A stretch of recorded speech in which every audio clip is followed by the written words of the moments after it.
Si Iris guys, so feel at home guys, magsasaing siya. Tingnan natin kung marunong siya magsaing kasi magluluto kami. So nagluluto kasi ng mga ulam si Sir Troy. Marami siyang lulutuing putahe.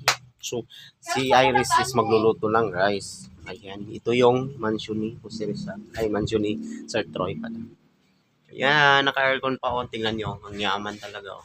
Ayan, mayroon ba kayong ganyan? Charot! Huwag mo kasing buksan. Binubuksan mo kasi yung pinto.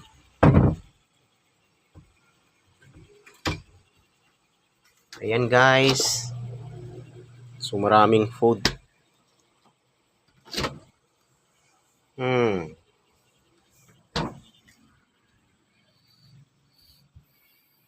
ganda ng bahay ni Sir Troy. Ito yung higaan niya oh, ang galing. Tapos yan, yung TV niya is ayan oh, 52 inches guys. Ayan, mayroon pa mga disco light. Tapos may aircon na, may electric fan pa. Saan ka pa niyan? Grabe. Ayan, so may center table siya dito oh.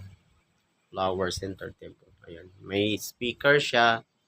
Ayan, kompleto siya, may video siya. Kaya lang, di ka na kami pwedeng kumanta guys kasi alam niyo kung bakit. Paano kami makakantay alas 8 na ng gabi, di ba? So, bawal na kasi kumanta dito pag sa Davao kayo guys. Maraming salamat mga kalods.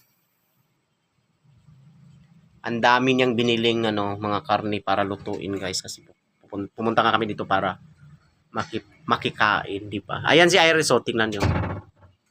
Magsasaing kasi siya. So, feel at home siya. Siya ang magsaing kasi para mas madali yung process naman guys.